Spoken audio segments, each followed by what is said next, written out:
Halo teman-teman, kita sudah sampai di video terakhir dari seri Symmetric Room ini.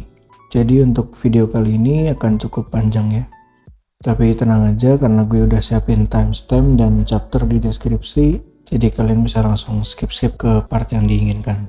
Sebelum kita mulai, jangan lupa subscribe, like dan share video ini biar gue tambah semangat bikin video yang lain. Langsung aja yuk. Pertama kita siapin scene layoutnya dulu biar lebih gampang.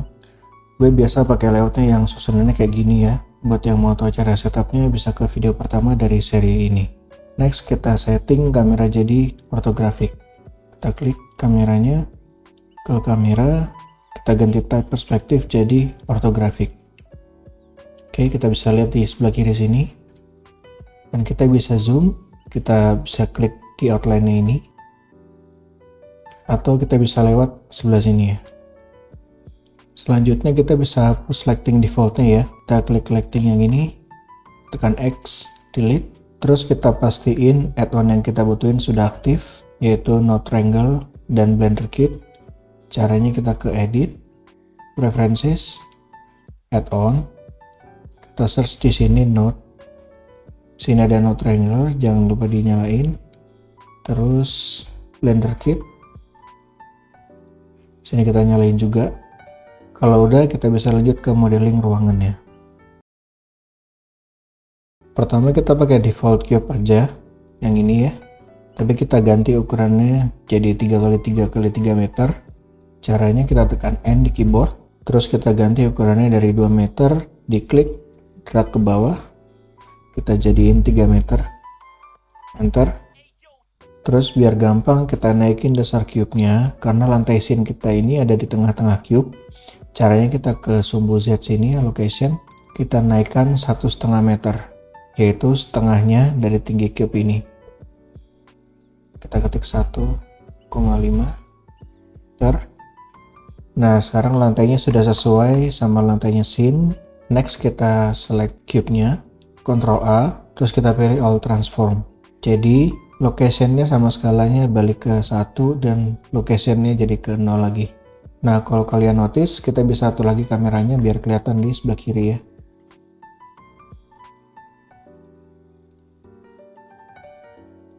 Jangan lupa kita ke solid view dulu.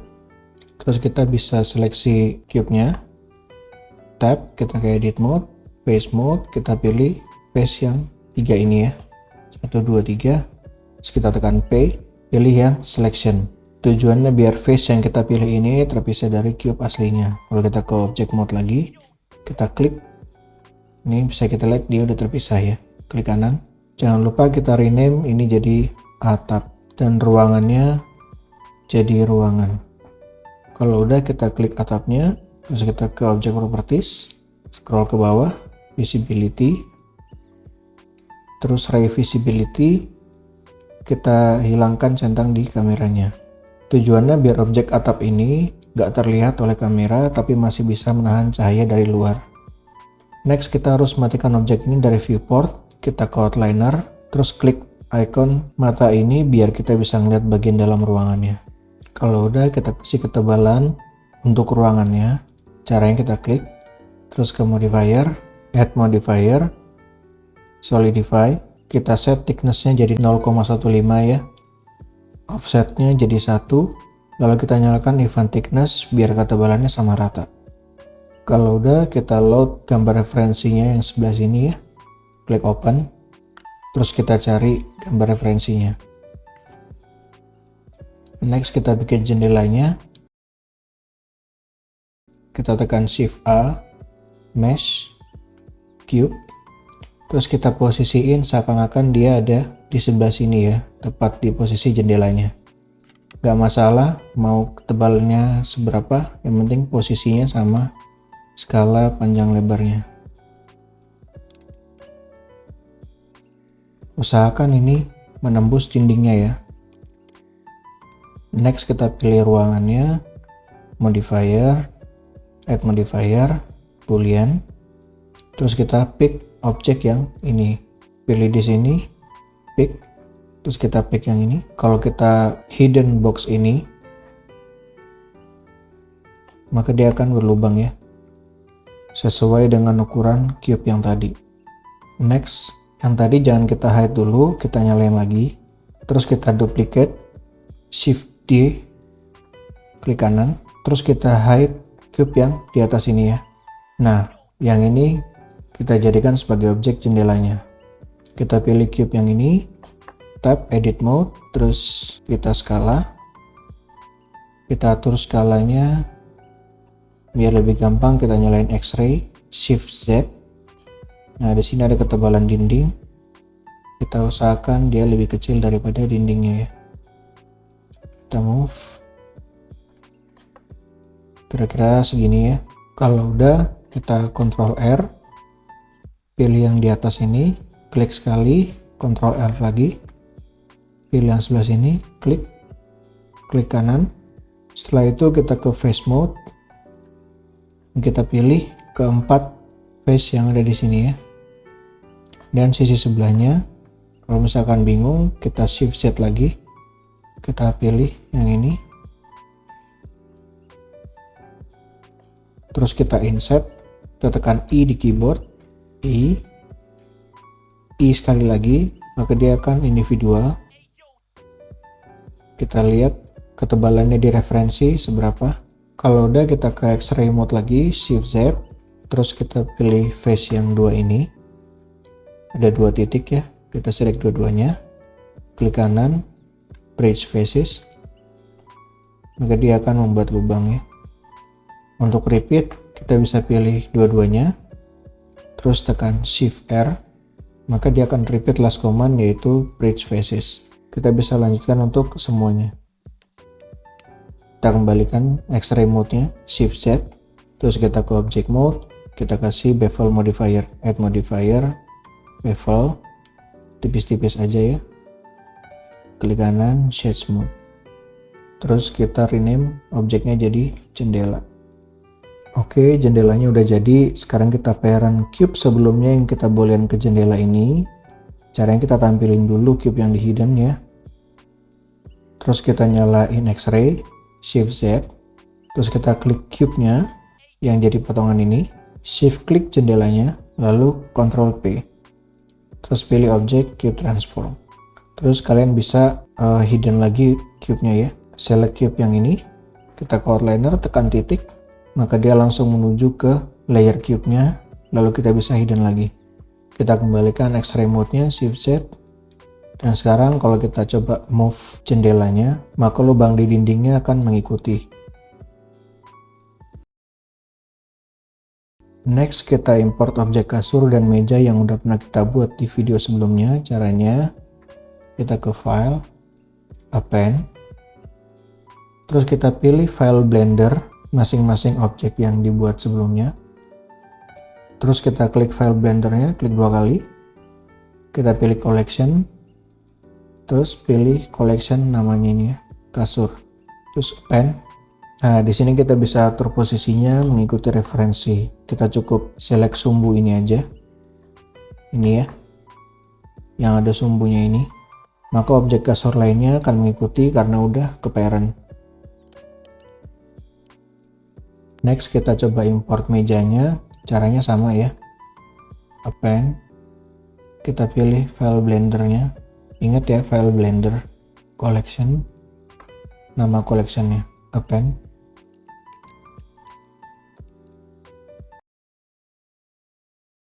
Next, kita bisa lengkapi dan hias ruangannya. Kalian bisa modeling sendiri atau import dari add-on Blender Kit.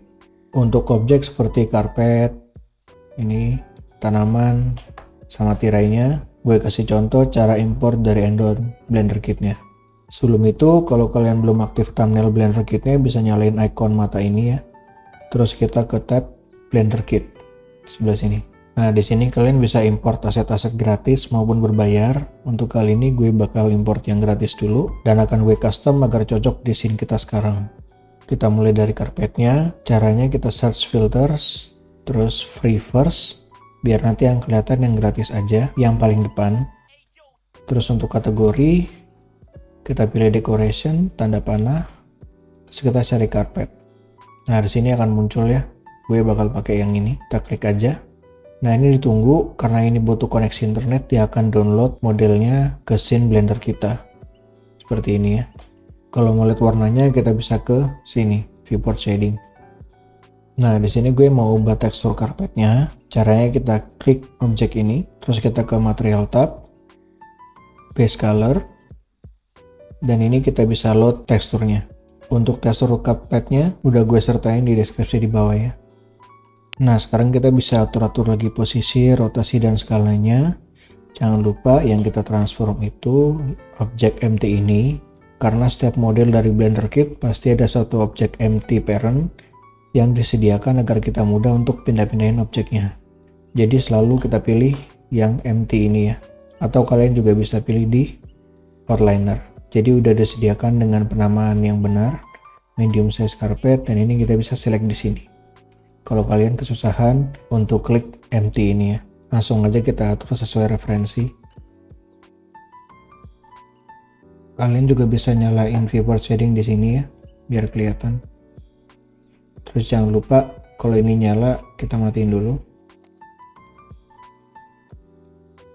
Next kita coba import tirainya ya dari Blender Kit juga. Caranya kita pilih aja nih, ada curtain di sini. Terus kita pilih yang mendekati. Gue pilih yang curtain gray 01. Oke, dia udah ngeload. Jangan lupa yang kita pick adalah empty-nya. Kalau bingung kita bisa ke outliner, terus curtain gray ini kita pilih, terus kita atur posisinya sesuai referensi. Nah di sini juga kalian bisa atur-atur size-nya ya masing-masing objek. Ini kita bisa resize.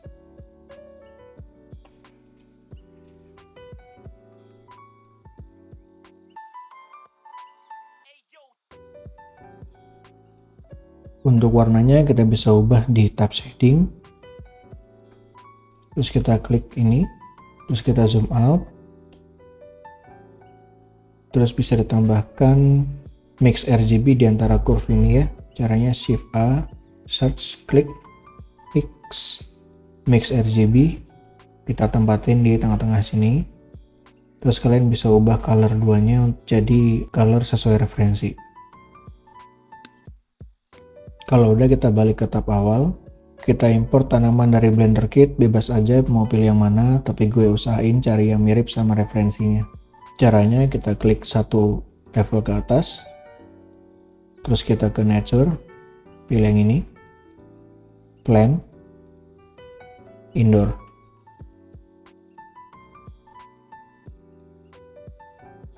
Nah, di sini gue modifikasi lagi model yang udah ada biar mirip sama referensinya. Gue tambahin standing potnya. Yang ini ya. Kita bikin dari silinder. Untuk tali yang ini bisa kita hapus dulu.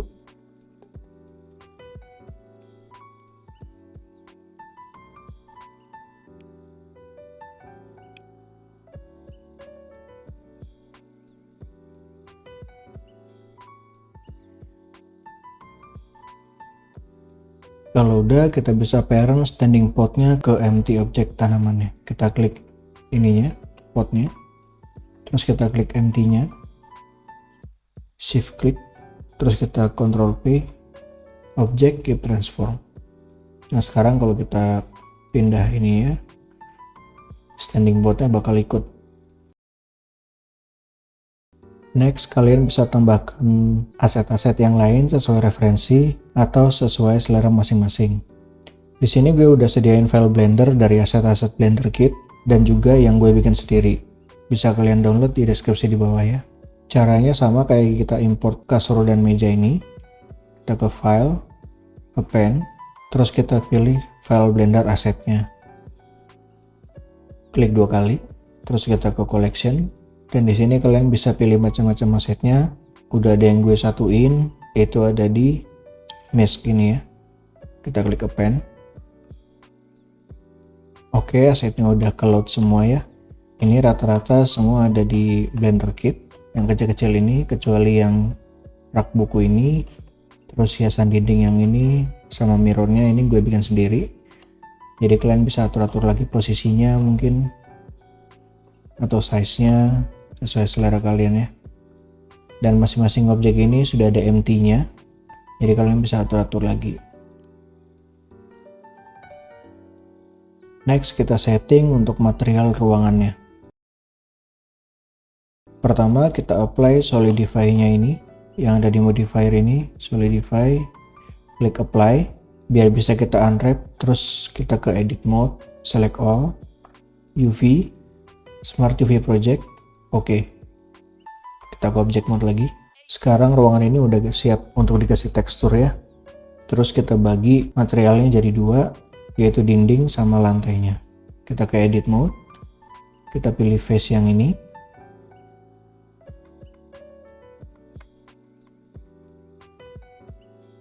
Ke material tab. Ini material default ya, kita duplicate dulu. Terus kita kasih nama dinding. Dan kita assign. Selanjutnya kita tekan Ctrl I. Terus kita tekan plus. New. Kita kasih nama lantai. Terus kita klik assign. Next kita ke shading tab. Shading sini ya. Ini kalau masih edit mode, kita ke object mode dulu. Terus kita ke material tab. Kita pilih yang dinding. Terus kita lihat di sini node editornya. Kita klik principal BSDF ini. Terus kita tekan Ctrl Shift T biar dia bisa ngeload material PBR secara otomatis. Terus kita pilih teksturnya di folder tekstur masing-masing. Untuk dinding, gue sediain teksturnya ada di folder dinding. Kita pilih semua. Terus kita tekan ini, maka secara otomatis add-onnya akan ngeload tekstur ke masing-masing slot. Di sini ya. Kalian bisa atur size teksturnya di sini. Ada scale. Tapi biar gampang kita bisa pakai value node. Caranya Shift A, search, terus kita ketik value. Jadi di sini cuma ada satu slider daripada 3. Ini kita bisa konekkan ke sini. Sambil kita lihat di sebelah sini ya. Di sini kita bisa atur-atur. Semakin besar angkanya, teksturnya semakin kecil. Begitu juga sebaliknya ya. Dan di sini di antara dua node ini gue tambahin node yang namanya brightness dan contrast. Shift A, search, bright. Ini ada brightness contrast, kita klik. Kita selipkan di sela-sela ini ya. Sini gue pakai brightnessnya 0,2. Terus kontrasnya 0,35. Biar dia sedikit lebih terang ya. Next kita bisa lakuin hal yang sama untuk material lantainya. Ctrl Shift T, kita load, dan di sini gue selipin juga brightness dan contrast. Shift A, search, bright contrast, terus kita selipin di sini. Brightness-nya gue naikin 0,05. Oke, materialnya udah selesai. Sekarang kita atur lightingnya ya. Kita balik ke tab awal. Sampai di sini, kalian jangan lupa untuk save filenya, karena kita akan bermain-main sama lighting, dan untuk lighting interior agak sedikit berat, jadi sangat disarankan untuk save berkala ya. Untuk lightingnya, pertama kita ke tab view layer ini, view layer properties, kita scroll ke bawah, sini ada override, dan override materialnya kita pilih material default, yaitu nama material tanpa angkanya ya. Jadi material ini.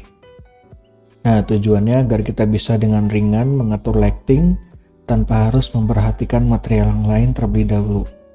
Cara ini juga efektif untuk mengetahui apakah lighting kita tingkat kecerahannya sudah pas atau belum. Jadi, simpelnya begitu dirender, warna-warna ini nggak akan keluar, melainkan akan digantikan sementara oleh material yang sebelah sini ya, yaitu material warna putih. Kalau kita coba ke render view, viewport shading, maka di sini akan putih semua ya, warna-warnanya hilang. Kecuali ini warna lighting. Kalau udah kita ke world properties, dan seperti biasa kita akan pakai HDRI ya. File ini gue sertakan di deskripsi di bawah. Environment, open. Kalau udah kita ke tab shading, nyalain render previewnya. Di sini ternyata gue set objek ruangan ini gak kelihatan di kamera. Jadi kita balikin lagi. Kecuali atapnya ya. Kalau atapnya ini kita matikan. Khusus yang atap. Nah, sementara kita nyalakan dulu atapnya biar cahaya dari luar cuma bisa masuk dari jendela. Kalau untuk sekarang ini dia kan masih tembus ya. Jadi kita nyalain atapnya ini. Oke, sekarang dia udah gelap. Terus kita ke node editor, pilih yang world sini. Dan kita tekan Ctrl T selagi kita seleksi image texture yang ini. Ctrl T. Nah, di sini kalian bisa atur rotasi dari cahayanya, bisa dari sumbu Z, X, dan Y ini ya. Di sini gue atur Z-nya minus 106 dan Y-nya 27,0.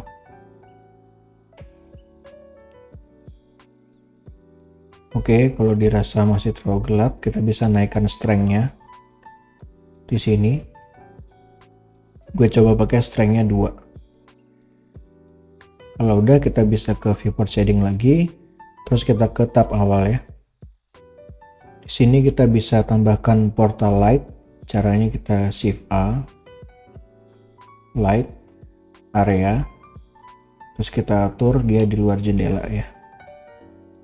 Dan dia menembak ke dalam. Kita rotasi minus 90.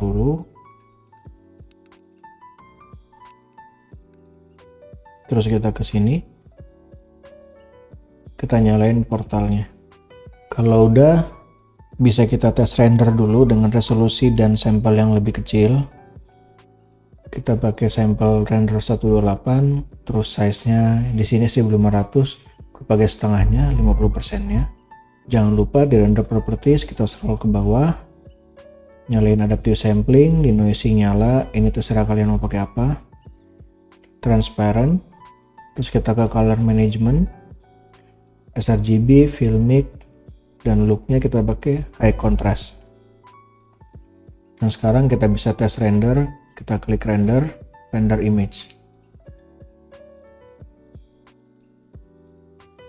Oke, di sini hasilnya gelap karena ternyata di dalam jendela ini untuk potongannya rendernya masih nyala ya. Jadi ini harus di disable dulu. Kalau enggak ini bakal menghalangi cahaya dari luar untuk masuk. Kita render lagi. Oke, render testnya udah selesai.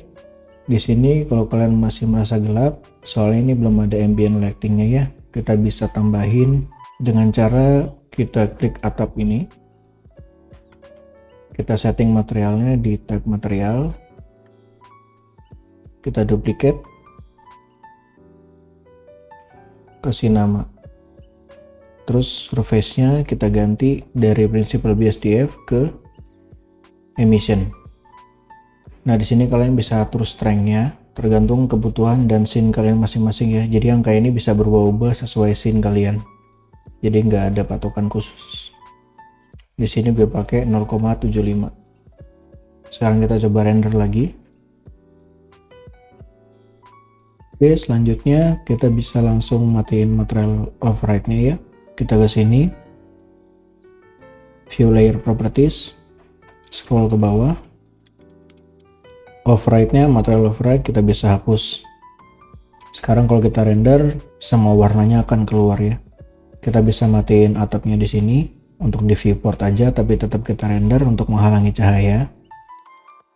Dan kita bisa render sekali lagi untuk ngetes hasil warnanya seperti apa. Oke, ini hasilnya. Setelah dikasih warna, kita matikan material override-nya ya. Kalau kalian udah ngerasa cukup puas dengan tingkat kecerahannya, warnanya, materialnya, kalian bisa langsung setting ke resolusi yang lebih besar dan sampel yang lebih besar untuk final rendernya. Oke, akhirnya kita udah sampai ke tahap render final ya. Kalian bisa tambahin detail-detail kecil atau adjust materialnya lagi sebelum kita render final, dan jangan lupa kita save filenya untuk final rendernya. Jadi jika ada crash atau apapun, kita masih ada backupan filenya. Langsung aja kita ke render properties, terus render sampelnya, gue pakai 500. Adaptive sampling nyala, denoising nyala, kita scroll ke bawah. Film transparent nyala, transparent glass nyala, mau nyala mau enggak terserah. Color management, sRGB, filmic, dan high contrast. Untuk resolusi terakhirnya, gue pilih 1500 atau kalian bisa lebih tinggi, misalkan 2 kali lipatnya bisa 200%. Dan jangan lupa kita Ctrl S lagi untuk di save, dan kita render untuk resolusi finalnya. Kita ke render image atau F12. Rendernya udah selesai, kalian bisa save gambarnya, dan seperti biasa tambahin background di Photoshop atau software editing apapun biar tambah keren ya. Kita ke image, save as, terus kita kasih nama, pilih formatnya yang PNG, RGB nyala, kompresinya kalau mau yang paling bagus kita nolin aja, save as render, terus kita save as image. Dengan ini akhirnya selesai juga part akhir dari Isometric ROM series ini. Semoga tutorial kali ini bermanfaat ya. Jangan lupa subscribe dan komen di bawah kalau kalian ada pertanyaan, sebisa mungkin akan gue jawab ya. Kalian juga bisa request mau gue bikinin tutorial apa untuk kedepannya. Buat kalian yang mau kirim-kirim karya bisa lewat email ini yang nantinya bakal gue tampilin di video gue selanjutnya.